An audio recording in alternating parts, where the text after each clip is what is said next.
tonight on KTN Weekend Prime.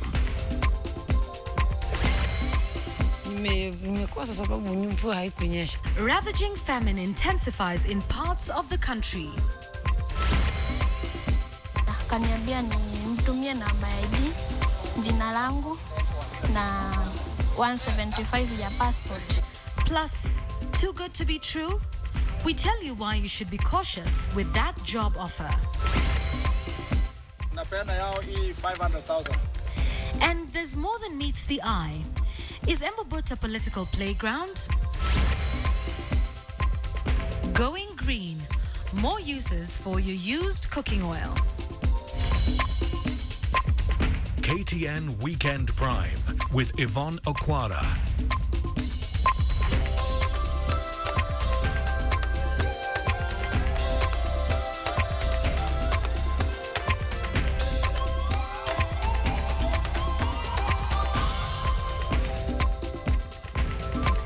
Good evening. It is the first day of the second month of the year 2014. Thank you so much for joining us on your most authoritative and qualified news bulletin tonight.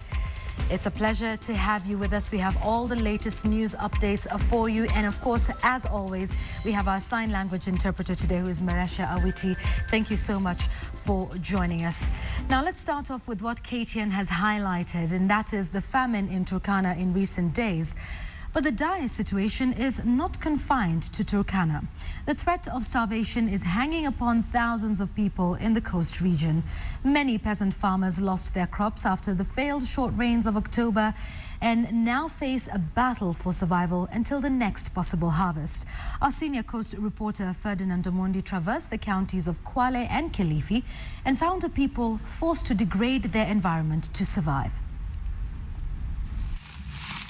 Mama Mwanajuma Hashim leads her children in harvesting maize at a shamba in Mwache, Kinango, Kwale County. She leads a 2-acre farm in the hope of a bumper maize harvest, but what she is reaping now is more of a whimper. Nimekosa sababu mvua haikunyesha, lakini nilikuwa natarajia nipate, lakini mvua ndio ilikataa. Other areas were even more unlucky. In Ganze, Kilifi County, Old Kalzomorandu got nothing at all, in spite of a new system of planting which is supposed to retain water a little longer. With no rainfall, there wasn't any water to retain, and the entire crop died. She is now bracing herself for a spell of hunger. Going hungry is not something new, she says. We harvested absolutely nothing. We planted maize, but all the crop died. Most farms in Ganze are deserted, the plows lying unused in the homes. Hopes are not high for the March rains. The Kenya Red Cross Society estimates that about 360,000 people could starve in Kilifi County alone, with the highest number, 67,000, based in Ganze. If you go around, you will not see even the drought-resistant crops like cassava, she says. There is absolutely nothing. The absence of rain has also strained water resources. We find Bahati Ngumbao fetching water from one of the water ponds dug around the county. It does not look as if it is suitable for consumption at all, but this is the only source, and it is also drying up fast. When it rains sufficiently, the locals say the entire bed is covered in water. But 2013 was a bad year, and they have been surviving on short, inconsistent spurts of rainfall. Now, this pool is shrinking fast, as can be evidenced by the cracking soil, and the locals feel it is only a matter of weeks before it dries up completely, and then they will be in much more trouble than they are in already. Normally, this water pan is restricted to domestic use, but Bahati says livestock owners have started bringing their animals here too as rivers dry up, creating tension. Juzi natoka kule na hapa kuja na ng'ombe zake na mbuzi zake kuja kunwa hapa. Basi mimi nikimwambia usijana hapa, asema kuna infrastructure chochote. The persistent drought means the peasants have to fork out money daily to eat, but poverty levels are high and sources of income minimal. The people of Ganze have now resorted to burning charcoal. Trees are falling off fast. Tuuze makaa, tupate chakula. Hiyo ndio shida ambayo tuko nayo hapa. Hiyo ndio kulima wetu sasa nibaki tuko nao. A sack goes for a paltry 200 shillings, so one can imagine how many trees may go down until August to sustain the hungry populace. In Kinango, Nyiro Jidzao has turned part of his farm into a quarry after inconsistent rains frustrated his farming efforts. Hali ya manyunyu ya mvua mahindi ndo vile ikafariki na jua. Ndo namna hali ya changaza cha huku, hakuna njia nyingine ni kuchimba mawe. Tuchimbe mawe, tupige kokoto, tuuze, tupate hali ya chakula nyumbani. Making ballast is a tedious process, and Nyiro has enlisted his entire family. He says it will take them at least 7 days to crack enough ballast to fill a lorry. Lazima shida uzizoee, na tumezoea, tunaendelea. When the rains come, this area will not be suitable for farming, but that is not an immediate concern. Only last week, the Kenya Red Cross Society sent out a plea for food and water aid with its emergency stock running out. The county government of Kilifi has reacted and was distributing food in parts of Ganze, targeting especially the elderly. Deputy Governor Kennedy Kamuto says they need at least 700 metric tons of food to sustain the people until the next harvest. Tumekuja hapa chini tukiwa na sehemu ya shehena hiyo ambayo ni metric tani 40. Tunazungumzia takribani baina watu 1350 mpaka 400. But with Kwale, Kilifi and Taita Taveta all marked as potential starvation zones, a lot more is needed to keep people alive. After months of waiting for a bumper harvest, this is what many peasant farmers are reaping from their shambas. Hardly does it even qualify to be called a maize cob, but it's what they will have to make do with until the next possible harvesting season in August. The threat of starvation is real, especially for those without buying power, and there are thousands of those in this area where it ranks among the poorest in the country. Ferdinand Omondi, KTN, Kinango, Kwale County. Sad situation there in Kinango. Let's now return to Turkana, where measures are being taken to assist the famine-struck people. KTN's Winnie Kamau has just returned from Turkana and brings us an update of a region that has become the face of famine in Kenya. We arrive at the Turkana District Hospital in Lodwar town at the break of dawn, and here we are greeted by the cry of 2.5-year-old Ekwome Rupe. This is the second time he's been brought to this stabilization facility. He is malnourished and suffers from kwashiorkor, diarrhea and edema. But things don't seem to get any better for Rupe since his mother is deaf and dumb. The only little sign language the health attendants have mastered is some hand movements showing what she should do. The mother of 5 children, Awowo Rupe, can only feel the pain and cries of her youngest son. She has seen great improvement when Rupe was first brought here. He only weighed 4 kilograms. Today he has added 1 more kilo to his weight. There are many like him here. 10-month-old Fred was brought here under similar circumstances, and now he is recovering. Nilimleta tu na shida, alikuwa mgonjwa. Na vile nilikuja hapa akaendelea na matibabu. Na mimi naona na mfurupu amepona. Mimi naona ako sawa. We've had a death rate of 0.4%, meaning we've had like less than 5 deaths coming out of this particular facility for the whole year. Yes, no child should die because of malnutrition, but I think because of the technical skills and capacity of the staff, they have been able to salvage the case. And most of the cases die in maybe within 24 hours of admission. According to a report on nutrition in Turkana released yesterday, the county's nutrition situation has deteriorated and contingency measures should be put in place to ensure the situation does not worsen. Lack of rains, dependency on relief food and high cost of foods has been blamed for this situation. Asilimia 20.6 ya watoto wako katika ile hali ya kuingia katika malnutrition. Hawako tayari kwa malnutrition, but wako at the risk of becoming malnourished wasipopata chakula. According to Save the Children and Malin International, humanitarian organizations that have been distributing aid in Turkana for the last 8 years, combating hunger in Turkana is something that needs more than just aid distribution. Merlin is joining Save the Children at a time that of the consolidation of the county devolved government structures that we are very proud to be part of and contribute. It's also a time when there are evolving humanitarian needs, like the current drought.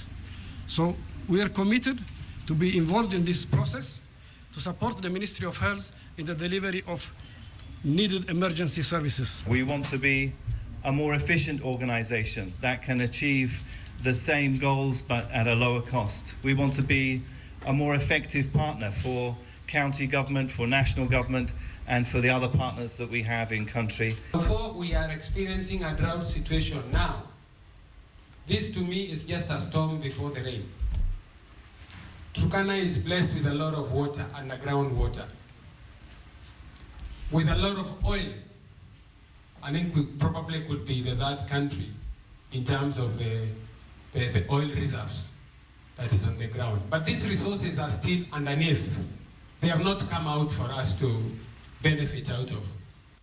The recent discovery of oil and large water deposit brings the irony of a rich but poor region that cannot fend for itself and continue year after year to rely on humanitarian assistance. Emekwe here is spotting signs of malnutrition, and these are some of the statistics that are being reported in many homesteads here in Turkana.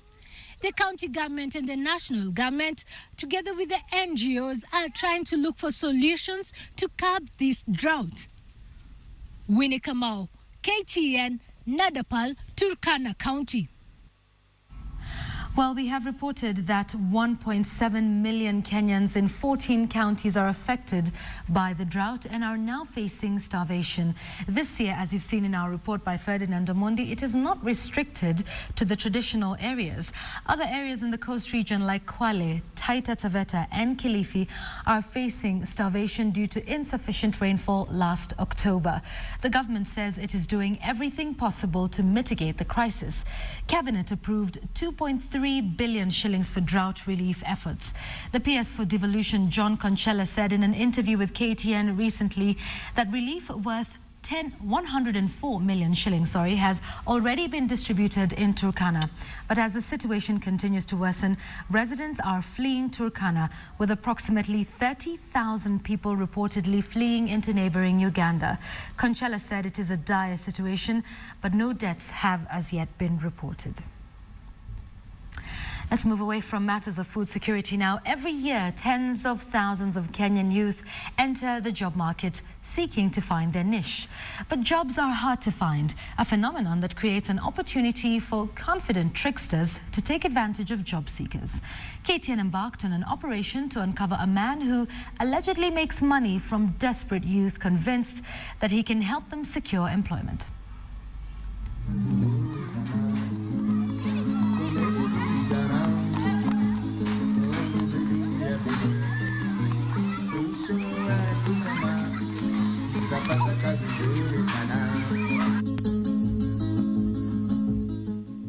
A popular song encourages youth to study hard in school so that they can secure well-paying jobs.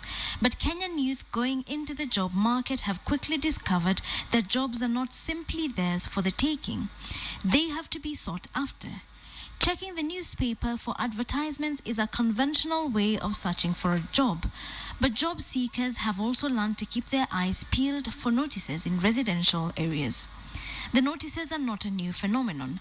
However, more notices than usual have sprung up in Embakasi, Rongai and Ngong, and the telephone numbers on many of these notices lead to one person who is believed to be a conman. Edith Mukui in Rongai was excited when her friend told her of a notice promising to help the two to find work. Alikuwa ananiambia kuna kazi Rongai ingine Lang'ata. Hata iko hapo kwa advertisement. Anasema ladies want a job immediately. But there was a catch. Job seekers were required to send a sum of money to the agent. Kupiga simu, penye huyo jamaa aliniambia, kaniambia nimtumie namba ya ID, jina langu na 175 ya passport. 175 shillings did not seem an unreasonable fee. They dug into their pockets and even considered adding a little more. Hatukuwa tunatuma pesa mingi, alimpigia simu akamuuliza nikutumie zingine, akasema nitumie zingine. Their contact invited them to his office, which he said was located at Prestige in Capital Center.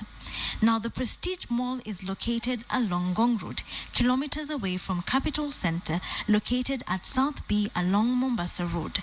The girls, however, assumed he meant Capital Center, and so they went to the mall along Mombasa Road. When they arrived, the man was nowhere to be seen. It was then that they realized that they could have been conned. Tukashinda hapa kwa mlango, tukakaa, ndio ikafika kitu saa 8 hivi, njoo tulitoka hapa asubuhi. Kufika saa 8 ndio nikampigia simu tena, akaniambia bando anakuja. Akakwambia nirudi kwa nyumba atanipigia simu. Na amekupigia simu mpaka sasa? Hajawahi nipigia simu. It is reported that every weekend, girls who responded to the notices gather outside Capital Center, waiting for the agent who never turns up. They are invited only after paying the 175 shillings demanded by the man, a sum which may not seem like much, but consider this. If 10 girls respond to the notices daily, the man pockets 1,750 shillings, meaning in a month he can take home about 52,000 shillings. Tax-free. We posed as persons searching for employment and called the agent. Hello. Ni mwana board yako? Imeandikwa una offer jobs. Okay, call me on Monday morning saa 3. Hawezi nisaidia leo? Call me on Monday morning saa 3. And that was the last we had of him. But the estates are still littered with his notices, promising work, and every day more girls, desperate to find work, send the money, keeping his business alive. Wilkiston Nyambwa, KTN. Indeed, no matter how desperate the situation, it is important to always be careful. Now, squatters at the Embobut forest claim the government's compensation was not sufficient to warrant their eviction from the forest. In the face of forceful eviction from the water catchment area, the squatters are asking for a full-year grace period. But tonight we ask, is the eviction being politicized? Samogina reports. Located in the Cherangani Hills near Eldoret town, Embobut Forest was originally the home of the Sengwer communities, but was invaded in the past 20 years by people seeking land to grow food. Authorities claim the result has been wholesale destruction of the forest and the drying up of rivers that provide drinking water and irrigation for many nearby towns and villages. Mid-September 2013, government spent 1.2 billion shillings to compensate over 2,000 families living in Embobut Forest to seek alternative refuge, each of the family receiving 400,000 shillings. 2.5 months later, on December 5th, the squatters were issued with a 21-day ultimatum to vacate the forest. Unapopata hiyo 400,000 kutembea nayo kutafuta hiyo shamba ni kidogo vile. Kitambo hata upate pesa utakuwa umekula hizo pesa zingine ukitembea. Kitambo upate shamba yenyewe unapata mtu yako na shamba unatumia brokers zingine anauma zingine, so hizo pesa hakika imekuwa kitoko sana. It is the failure of abiding by the two government gestures that jolted the Kenya Forest Service into forceful eviction of those residing in the forest. The water catchment area was fast being degraded. Shamba yenyewe si kitu ya kuamgia asubuhi alafu unaingia kwa mwenyewe unapata shamba. Inachukua muda. Tunaomba serikali ya kwamba wangetuongezea muda. Na yale yametendeka ndani ya msitu ni huzuni kwangu. Mimi si kujua kwamba watu watakaposhika pesa itakuja kuwa huzuni. Maana unapoona saizi watu wanapohama na mizigo hata inakuwa ni kilio. Na unaona ni kwa nini kweli tulishika hizi pesa, kwa sababu kama tungekataa pengine ingekuwa na suluhisho. A better safe replicating the events that dogged the Mau forest evictions. The eviction exercise has become fodder for political leaders in the Elgeyo Marakwet region.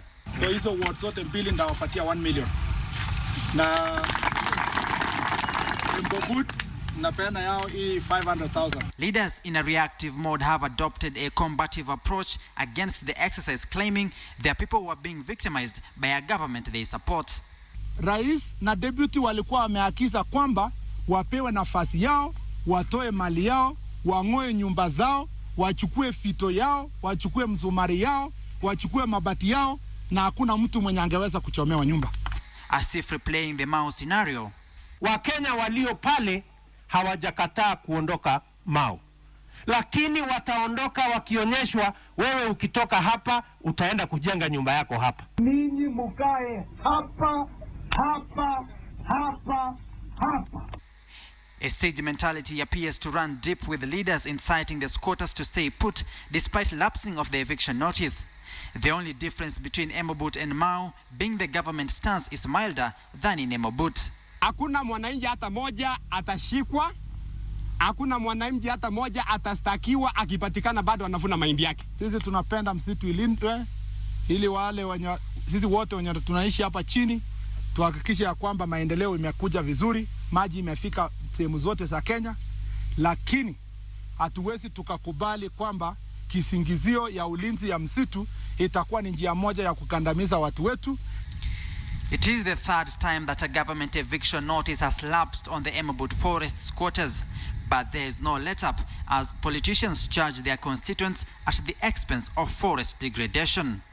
Samugina, KTN. All right, we want to take a short break right here on KTN Weekend Prime, but don't go too far because here is what we have coming up for you. Outrage over deadly explosives.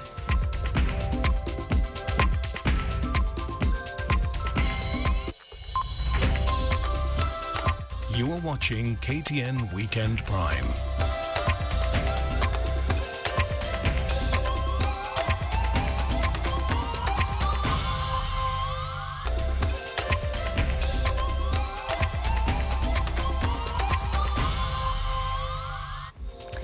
Welcome back. You're watching KTN Weekend Prime this first day of February 2014. Now, the forthcoming ODM party elections dominated discussion at the 20th memorial anniversary of the death of Jaramogi Oginga Odinga. Party leader Raila Odinga and his elder brother Oburu Odinga led guests in the memorial that concluded with a political rally within Jaramogi's compound in Bondo, Siaya County.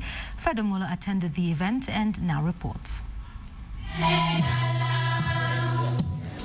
After the customary service, a visit to the mausoleum and a tour through the Jaramogi Museum, the stage was set for politics of the orange variety. The lineup of presumed party officials that has appeared in sections of the media slowly emerged, with the star of the show being nominated Senator Agnes Zani, who is seeking the Secretary General slot.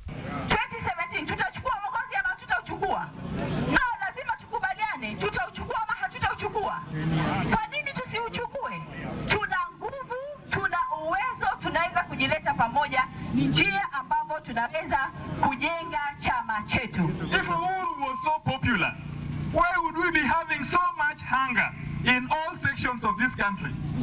If Uhuru was so popular, why it is that we would have big scandal more than the Golden Park scandal, called the train scandal? Homa Bay Senator Otieno Kajwang nominated MP Oburu Odinga tore into the Young Turks, who have been seeking to overhaul the party leadership on the pretext that it cost Odinga the presidential election last year. Kajwang, who spoke mostly in Luo, was particularly caustic.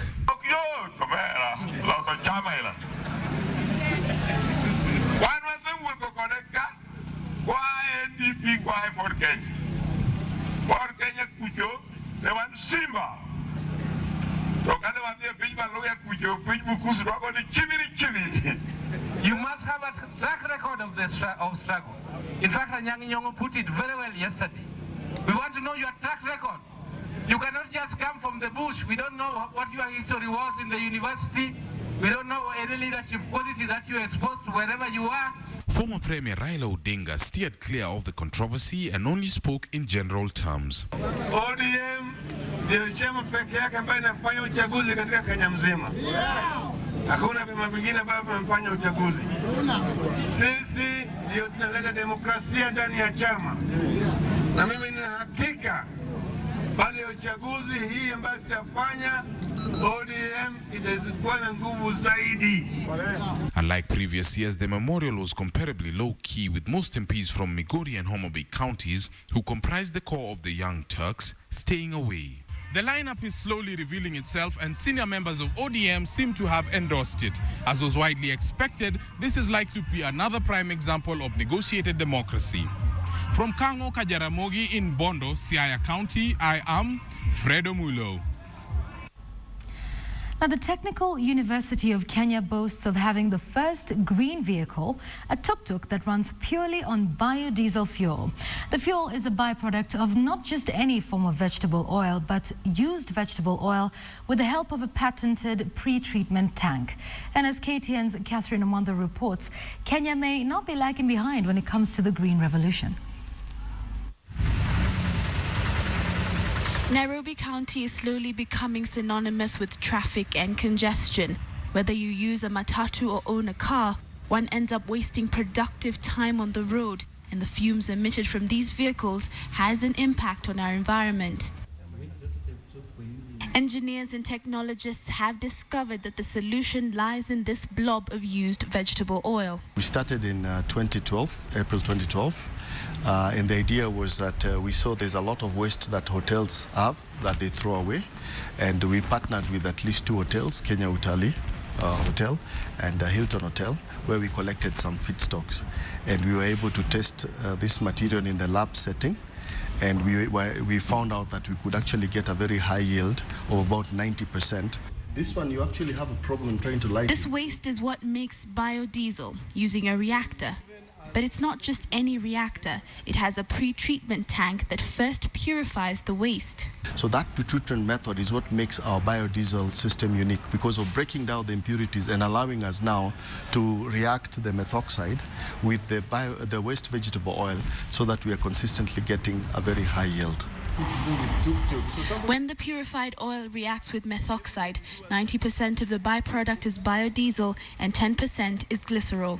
A liter of biodiesel should cost not more than what is already the cost of petrodiesel, which is around 100, 105. But with the glycerol, a liter is 650. So you can see the addition is quite a lot in the whole calculation of the economic value that you're getting.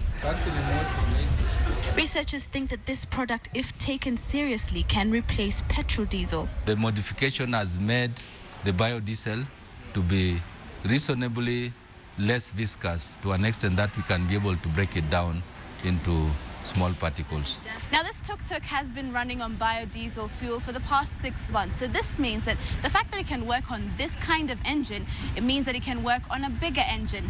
So Prof. I and Owino are going to take it for a ride and see how it goes.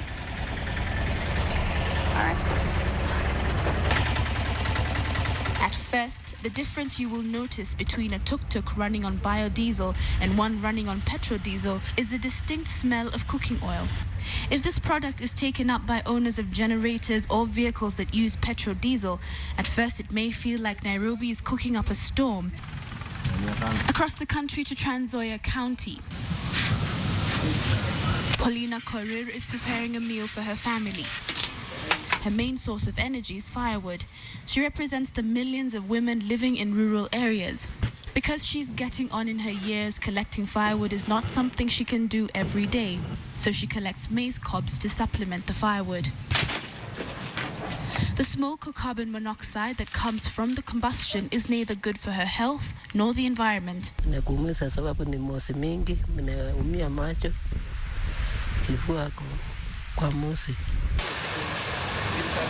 Could the solution for Paulina Korir and thousands like her be in using this biodiesel stove? In further experimentation, we realized that this biodiesel could be able to be used on our local domestic stoves, and they could also be used in our domestic local lamps.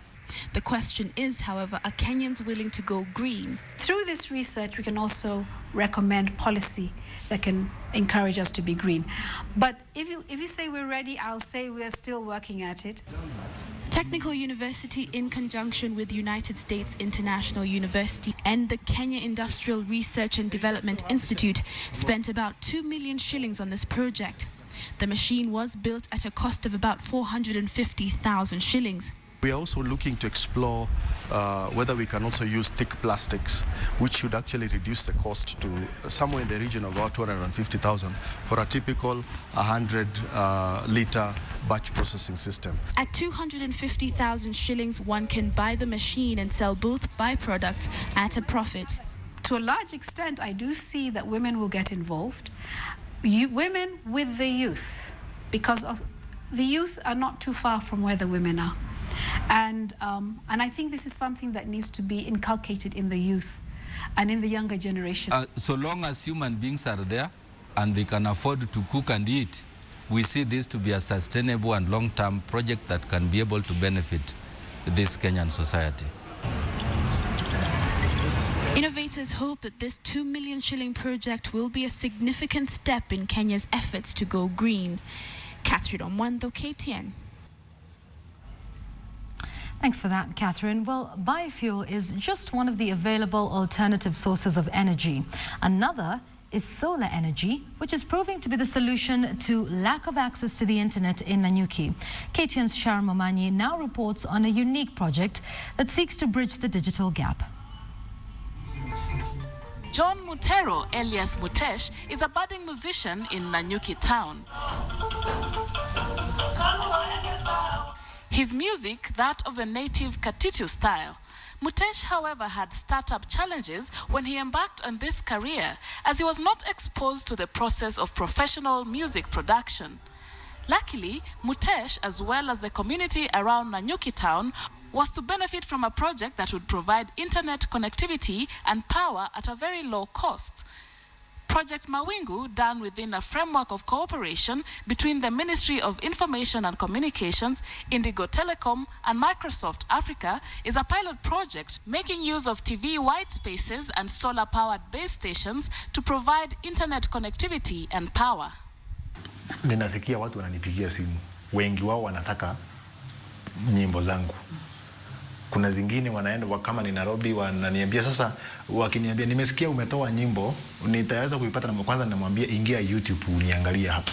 Unaona? Kwa sababu niliwekea hapa.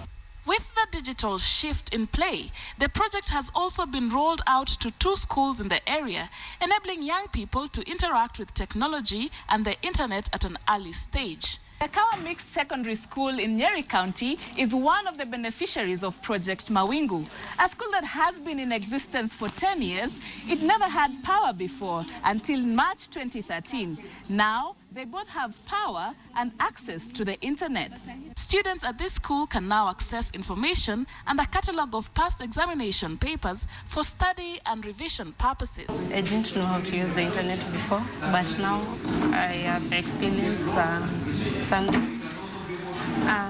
In the internet, you are able to search for something that it's difficult for us to know. Initial installation near Nanyuki also brings access to the Nanyuki County offices, a health clinic, and a community center. What TV Whitespace can do is deliver connectivity cost effectively where it's needed. So people can sell the potatoes that have access to information, work out where to get, where they can send their potatoes to and what prices they can get from the market. Internet is the most powerful development tool mankind's kind of come up with yet. And the general idea is to really grow the socioeconomic value of the people in Africa and the value that they get out of technology, and really increase the competitiveness of the continent as a whole. A great digital divide exists between rural and urban Kenya, as despite increased interconnectivity seen in urban areas, surveys indicate that only 2% of Kenyans subscribe to broadband services. Initiative to bridge the gap therefore present a welcome effort in boosting collective development. Sharon Momanyi for KTN in Nanyuki. From those two stories by Sharon and Catherine, you can see a lot is being done in terms of seeking alternative sources of energy in the country. Let's move away from that to the story of a 6-year-old boy who died after he stepped on an explosive device that had allegedly been left behind by military personnel training at Loruk, Baringo County. KTN's Kamche Menza reports that residents now want the military to relocate the training ground. Friends and family gather at the house 6-year-old Panga Kanyagera grew up in, trying to console his parents and siblings who are still trying to come to terms with the loss. There's a feeling of resentment heavy in the air as the police Land Rover carrying the body of the 6-year-old child arrived. The anger among these villagers is, however, deep-seated. It has been this way for years now. Panga Kanyagera was killed by an explosive left behind by soldiers who usually train under this hill in Loruk, Baringo County. Wakati huyo watoto anaenda kifukuza mbuzi, mtoto ya kwanza akaenda mbele, alafu ya pili wakafuata, hii mdogo akakuja, akaenda pa karibu akagusa hiyo kitu. Hii mtoto wakati hii kifuli yake iligusa hii kitu ikalipuka. Sasa hii kitu wakati ililipuka ikabeba mtoto. Ikabeba hiyo mtoto soso hapa paka pale. Ikamwangusha chini. Na ikang'oa kichwa. Na hiyo milima ndio iko chakula ya mbuzi yetu, hakuna mali nyingine. For these two boys, they were lucky to have escaped with only injuries. The boys had accompanied Panga to the grazing field, which is directly under the Kokomo Hill, where the military train. Aggrieved villagers lay the blame squarely on the Kenya Defence Forces. Kati sisi tuko nyumbani, tukasikia mlipuko. Tukaanza kujiambiana, na kwani ami wamerudi tena au ni nini? Dakika kidogo watoto walikuja kama wanalia. Tukauliza watoto ni nini? Mtoto ya kwanza kutaka kuuliza anaanguka. Tukaanza kukimbia, hatujui tunakimbia wapi. Akakamata mwingine akaambia ni nini, akasema fulani ameuliwa. Na sasa hiyo damu inatoka kwa mikono huku. Na mwingine hata hii bongo ya hiyo kijana imemwagikia hiyo watoto wengine. But Panga's case is just but one among many such cases, and like Panga's story, most of the deaths caused by military explosives go unreported, and those who escape death are left with both physical and mental scares. Alikuwa anapigwa na hiyo bomb blast, alikuwa anachunga mbuzi ya babu yake na nyani, akakamata mtoto ya mbuzi, alafu wakati alikuwa anakimbiza nyani kakanyanga hiyo bomb, alafu hiyo bomb ikalepuka, ikapiga hiyo kijana, ikakata mguu, ikakata mkono. Sio kitu vile lilia tu hivi. Nikaanguka chini, nikalia, wenzangu wakasikia, sasa ndio wakuja kuniokoa, nikapelekwa mpaka nyumbani. Sasa nikapelekwa hospitali, kanibambania mpaka nikapona. The residents, however, claim to have received no compensation for the losses incurred. Neither has there been any action taken to try curb such losses. They now want the government to find new grounds for military training in order to avoid more of the tragedies. Sielewi kwa nini Kenya Army ama KDF wakuje waishi kijiji ya watu na kufanya training. Manake ukitaramuka kidogo hivi kuna issue ya insecurity hii Baringo County. Kuna insecurity kati ya Baringo na Turkana County. Kuna security kati ya Turkana County na Baringo County. Na sijui mbona KDF wasiende wakafanya training yao hizo mipaka ambapo hakuna watu wanaishi. But even as the villagers converge to comfort the bereaved family as they lay their loved one to rest, the residents believe that their outcry for a permanent solution to their tribulations, which many of them claim to have known it too well for the past 10 years, now lies with the government. Kamche Menza, KTN, at Shebilat Village in Loruk Division, Baringo County. You're watching KTN Weekend Prime. It's time for us to take another short break. But when we return, we'll be showing you a different side of Somalia. Joy Dorinbira has that report that's coming up after the break, so don't go too far.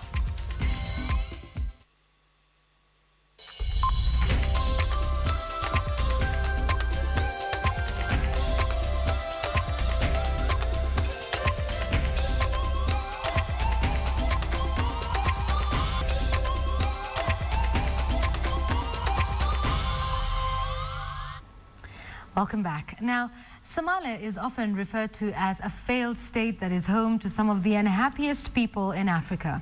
As it turns out, there is more to life in Somalia than is depicted in the world headlines of continuous explosions. KTN's Joy Dorinbira reports on a Somalia you don't yet know, a peaceful Somalia.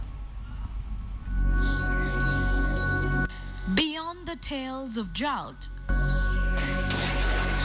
terror attacks, human rights abuses, and explosions, there's a story to tell about Somalia.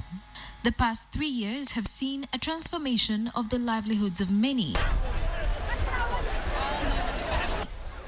Little Beach overlooks the Indian Ocean with a serene atmosphere, white sparkle sandy shores attracting Somalis to feel the sand between their toes and dive into this alluring ocean. As you can see, there are lots of people here, not only from this area, but all parts of the city and outside as well. They have come here and are having fun, and after, they can go home safe. While indisputably security is still an issue in Somalia, with Al-Shabaab still capable of making sporadic terror incidents, rebuilding Somalia seems to coincide with its vast virgin land open for opportunity and development. I'm enjoying with my generation, you see, without fear. I'm not fearing now. Compared to 3 years ago, back to 3 years ago, Shabaab was controlling this area. None of them, they cannot come here, even us.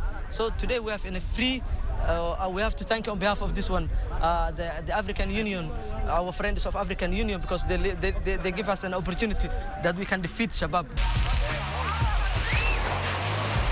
Little Beach is just one of the many positive aspects of Somalia that are yet to be explored by its own citizens who for decades abandoned beach life after it became a playground for pirates and the Al-Shabaab. Somalia has the biggest coastline in Africa with 3,100 kilometers along the Indian Ocean, which can be home to the prettiest beaches, precious for tourism and beach business to make Somalia the biggest recreational and tourist destination spots in Africa. Just like it takes a nation of millions to build one, it is going to take citizens to rebuild Somalia to its long-lost glory days. Joy Doreen Bira, KTN Weekend Prime. Some beautiful sandy beaches in that story there. Thank you, Joy. Now, lucky shoppers at the Uchumi supermarkets today walked away with prizes of school fees worth over 2 million shillings. The shoppers participated in the Uchumi Shangiliana Kenya at 50 competition. The winners received school fees valued at either 50,000 or 40,000 shillings each. In a bid to encourage growth in the agricultural sector, the chain supermarket rewarded 2 shoppers with a trip to Israel to learn about emerging farming methods. Other lucky winners received greenhouses and a great dairy cow. We are going to have 2 people win international trips to Israel. We want Kenyans to go and witness and learn modern farming. If you note, part of our sponsors, including Amiran, and I want to emphasize we are very, very grateful. And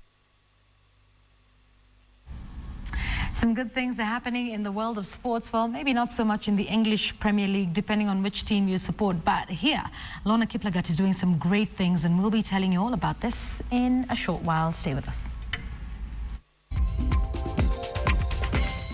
The Queen of Chicken Wings. Dare her not.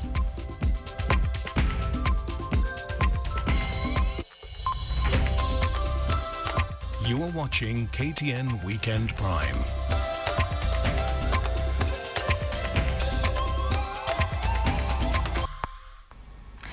Kenyan athletes from the Rift Valley will not have to travel all the way to the Kenyan capital, excuse me, Nairobi, in search of a tartan track, thanks to the Lorna Kiplagat Sports Academy, whose brown running track was unveiled today in Iten. The Sports Academy is the first privately owned stadium in the country and the only tartan track out of Nairobi.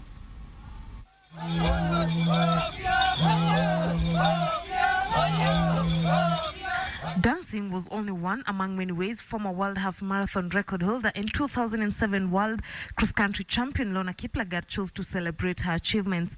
The athletic town of Iten will never be the same again from this day, courtesy of Lorna Kiplagat's dream that is now a reality. If I had to choose a word to use with the accomplishment of this tartan track, I would say I'm overwhelmed. The track is just the first phase of the academy, with its completion scheduled to take 5 years. The whole academy has to come up. I just also realized like it is just one step done, and there is a lot of work to be done ahead. The construction and laying down of the track started slightly less than a year ago, and its completion puts the government on the spotlight concerning the Kipchoge Keino Stadium. We have been having it Kasarani Nyayo, but this is not rift here. Remember, it is like the first one. So I am thinking that it's a great day. I think also this one gives the government a challenge to put some more effort to just finish the Eldoret Stadium. First to test the tartan track was the 2014 London Marathon Elite Field that was unveiled at the Academy launch. Double world and Olympic champion Mo Farah and the duo of Emmanuel and Geoffrey Mutai are among the athletes who will have the world glued to London. The track is significant not only to the Kenyan athletes but the British athletes who often have their training camps in Iten. A lot of investment financially, but just a lot of effort into bringing this about, and I think it's a great facility. The official unveiling of the Lona Kiplagat Sports Academy marks a new beginning in the Kenyan athletics. It, however, awakens the dream, the desire and the need to have more track facilities spread across the counties. Lynn Washira, KTN. The stage is set for the second edition of the Kenya Power Charity Cup, set to be held tomorrow. That is the second at the Nyayo National Stadium. The match will kick off at 9 a.m. and the 2013 GoTV Shield Cup winners, AFC Leopards, will be up against Mathare United for the opener. At 11 o'clock, the 2013 Kenya Premier League champions will take centre stage against the Kenya Charity Cup defending champions, Sofapaka. Fans will get a treat by local and international artists before the final match, pitting the two winners at 4 o'clock. The tournament has been organised by the Kenya Power Company, Kenya Red Cross, Football Kenya Federation and the Kenya Premier League.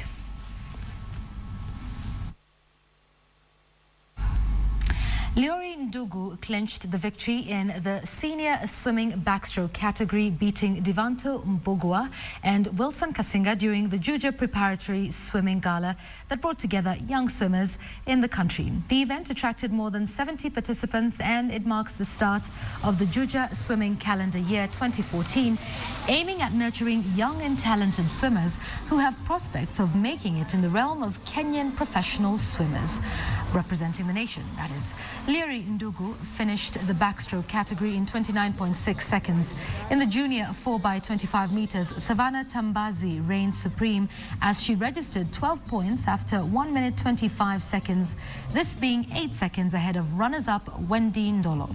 The winners will undergo a scheduled training session in the course of the month, with their coaches optimistic that this is the right channel in building a strong base for the future national swimming team.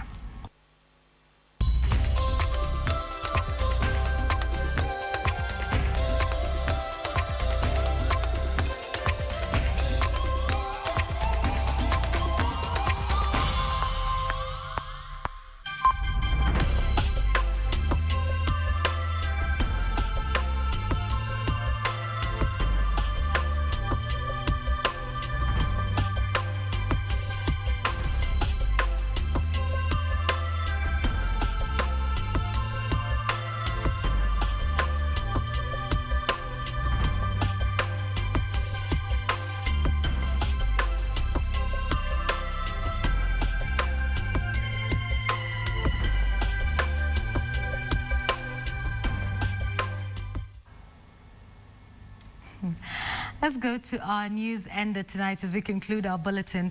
Now, a Pennsylvania mum beat out some bold-talking male competition to take home the gold at a chicken wings eating contest in Philadelphia. The mother of 4 ate, get this, 363 chicken wings, shattering the competition's old record of 337. Take a look at this. This is what 125 pounds of domination looks like. Molly Schuyler, standing about 5'5", took no prisoners and showed the boys whose boss taking home the crown at Wing Bowl 22. I've never seen an arena so big, and I didn't think I was going to win. But win she did, beating out Patrick Bertoletti in the process. The Chicagoan came in talking a big game. I didn't come here to lose, and I'm ready to go. That's bold talk, man. If I lose, just edit that out, please. Sorry, my friend, no can do. And here you can see some leftovers, but Molly Schuyler sure didn't leave many. In fact, to win this competition, she ate a record 363 wings. Schuyler just part of an impressive field on a wild day at Wells Fargo. The crowd started in around 5:30 and really got going when CBS 3 sports director Beasley Reese sang the national anthem. If you don't bring it the right way, they can turn on you, but everybody was singing with me. And by everybody, he means the crowd. They had a lot of early morning energy, which led to a bunch of stuff we cannot show on TV. But this we can show, a chicken and a wing eating competition. All the wings are out there. I got all my wings intact. I think everybody should be all right. And it was just all right for Eagles center Jason Kelsey, who ate 65 wings, knocked out in round 1. With that, I'm happy. But, you know, there's always that certain competitive nature that always wants to come out on top. And speaking of coming out on top, back to Molly Schuyler, a mother of 4, now $22,000 richer. 22,000 shillings for eating chicken wings. Now, I'll tell you what, if she was a Luya woman and she was a maiden, she would not be participating in a contest like that. If you don't know what I'm talking about, ask a Luya friend why maiden women in Luya land do not eat chicken wings. That's your homework. Do let me know what you find out on Twitter. That's it for our bulletin tonight.